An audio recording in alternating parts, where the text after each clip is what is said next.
Hello guys, we are back with our next lecture. In this lecture, let us go through TCP congestion control. Guys, I didn't find that much theory about this topic guys, so I'll be just showing you the diagrams and I'll be explaining you some part guys, because even I searched in multiple books but I didn't find any kind of proper theory. Okay. So congestion, guys, we discussed about congestion in our first unit also. So congestion occurs when there is some kind of a flow difference, like a flow is not in a proper way at the rate sender or at near receiver. So receiver is not receiving properly or the sender is not sending properly. In any kind of these situations, you will be facing the congestion. Okay, so congestion could happen in two possible situations: when the network capacity is high but the receiver capacity is low. Basically the network capacity is too high but the receiver is receiving only low, guys.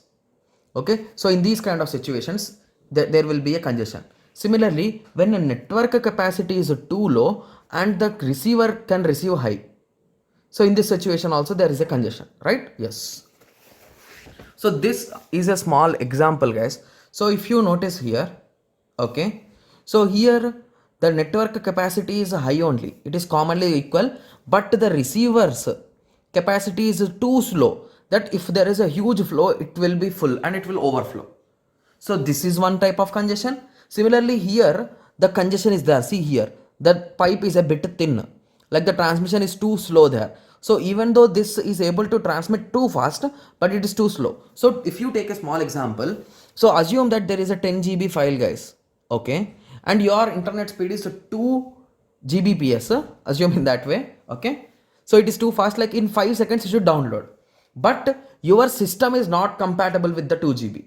Like most of the systems are not compatible with even 2 to 3 Mbps only. It is the normal system, guys. It will be, they'll be saying that 100 Mbps, but even for 100 Mbps also it will not support most of the systems. Like common systems I am saying, like gaming systems will be supporting, whereas normal systems will max reach up to the download rate or upload rate to 1 Mbps. Okay.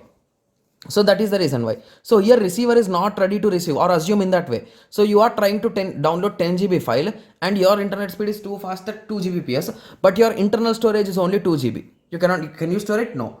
Even though it is coming faster, you cannot store. But if it is coming slowly, you can delete unwanted things. Like if in this 10 GB, if there is unwanted things, you can delete as they come. Like that, you can assume in that way. Similarly, here your net speed is too slow, but you have some lots and lots of storage. Okay, you can remember in any way, guys.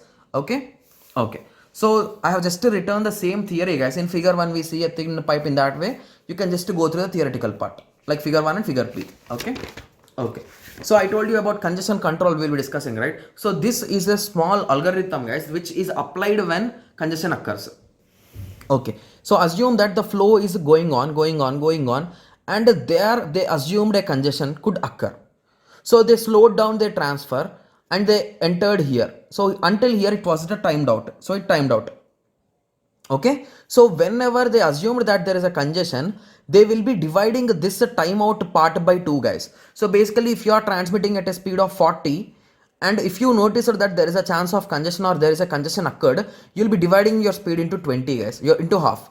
So now your speed is maximum of 20 and you will be dropping all the files and you will be retransmitting them. Like till now whatever is sent, but again you will be stopping it for a time and then you will be restarting it. So now your maximum speed is 20. So you will be sending it 20 and you will be constantly or slowly increasing it. Again if it reaches congestion, at that point, if assume at 28 you faced as congestion, again you will be breaking it into 14 and from 14 you will be increasing slowly. So this is a small algorithm which is applied when congestion occurs, guys. Okay. So the algorithm uses 3 parameters, that is nothing but threshold that we discussed, like 12, 14, 28 I was saying, right? So, and received and congestion window. So when congestion timeout occurs, so the threshold is set to half. Yes, that's what we discussed, of the current congestion window. And now congestion window is reset to the maximum segment. So it will be resetted and again it will be sending the data. Again if any issue, again it will be coming to half. Okay, so in this way it will be working. So initially the growth will be exponential. After that it will be in a constant flow. Okay. So I hope everyone got at least basic idea about congestion control in TCP, right? Okay. So in the next lecture we will be going through TCP time management, guys. Okay. So let us meet in the next lecture. Thank you. Thanks for watching.